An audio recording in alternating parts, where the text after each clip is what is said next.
കമൽ ചേരുന്നു. കമൽ, പറയൂ, ഈ രക്ഷാ ദൗത്യം അതിനി എങ്ങനെ പുരോഗമിക്കുമെന്ന് നമുക്ക് വിചാരിക്കാം. കാരണം അങ്ങോട്ടേക്ക് എത്തിപ്പെടാനുള്ള ഒരേ ഒരു മാർഗമായ പാലം ഇല്ല, ബദൽ സംവിധാനം സ്വീകരിക്കേണ്ടതുണ്ട്. എന്താണ് പുതിയ വിവരങ്ങൾ? മോത്തി, ഇവിടെ നിന്ന് നൽകാവുന്ന വിവരങ്ങൾ വിചാരിച്ചതിനേക്കാൾ വലിയ വ്യാപ്തി അല്ലെങ്കിൽ നമ്മൾ ആശങ്കപ്പെട്ടതിന് അപ്പുറത്താണ് കാര്യങ്ങൾ എന്നുള്ളതാണ്. കാരണം നമ്മൾ നേരത്തെ ഇവിടെയുള്ള പരിസരത്തുള്ള ആളുകളോട് സംസാരിക്കുകയായിരുന്നു. നമുക്ക് കുറച്ചു നേരം തത്സമയം കാണിക്കാൻ പറ്റി, പക്ഷെ അപ്പോഴും അവർ ക്യാമറയ്ക്ക് മുന്നിൽ പറഞ്ഞതിന് അപ്പുറമാണ് എന്നോട് പറയുന്നത്. കാരണം അത് ഇപ്പോൾ പറഞ്ഞ ആളുകളെ ആശങ്കപ്പെടുത്തുന്നില്ല എന്നതാണ് അവർ പറഞ്ഞത്. പക്ഷെ അവർ ആശങ്കപ്പെടുന്നത് ഒരുപാട് വീടുകളിലെ ആളുകൾ ഈ ദുരന്തത്തിൽ ഉൾപ്പെട്ടിട്ടുണ്ട്. നമ്മുടെ ഈ വെള്ളാർമല സ്കൂളിന്റെ ദൃശ്യങ്ങൾ നമുക്ക് കാണാം. അതിനപ്പുറത്തൊക്കെ നിരവധി വീടുകൾ, ക്വാർട്ടേഴ്സുകൾ, അത്തരം കാര്യങ്ങളൊക്കെയുണ്ട്. അവിടെയൊന്നുമുള്ള പല ആളുകളെ കുറിച്ചും വിവരമില്ല. പലരെയും വിളിച്ചിട്ട് കിട്ടുന്നില്ല. ക്യാമ്പിലുണ്ടോ, ഓടി രക്ഷപ്പെട്ടിട്ടുണ്ടോ എന്നറിയില്ല.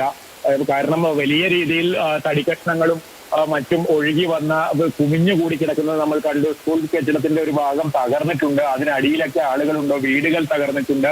അവിടേക്കൊന്നും എത്തിപ്പെടാൻ കഴിയുന്നില്ല.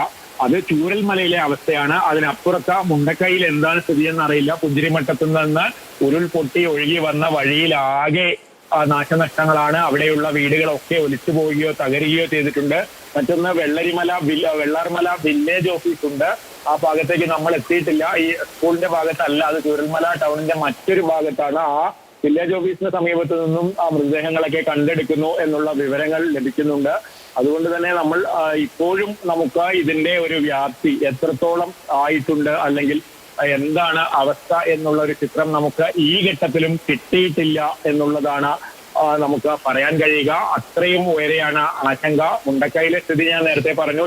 ഇവിടുത്തെ പൊതുപ്രവർത്തകരടക്കം നമ്മളോട് പറയുന്നുണ്ട്, നിങ്ങൾ മുണ്ടക്കൈയുടെ കാര്യത്തിൽ കൂടുതൽ പറയൂ, മുണ്ടക്കൈയുടെ രക്ഷാപ്രവർത്തനത്തെ കുറിച്ച് കൂടുതൽ വാർത്തയിൽ പറയൂ, അങ്ങോട്ട് ശ്രദ്ധ തിരിക്കൂ സർക്കാരിന്റെ എന്നൊക്കെ പൊതുപ്രവർത്തകരടക്കം പറയുന്നുണ്ട്. പക്ഷേ സർക്കാർ സംവിധാനങ്ങളൊക്കെ നിസ്സഹായമാണ്. ഇപ്പോഴും അവിടേക്കുള്ള ഒരു എത്തിപ്പെടാൻ കഴിഞ്ഞിട്ടില്ല. കാലാവസ്ഥ മോശമാണ്, റോഡില്ല, പല പ്രശ്നങ്ങളാണ്. വളരെ ദുർഘടമാണ് ഈ മേഖലയിലെ ഭൂപ്രകൃതി.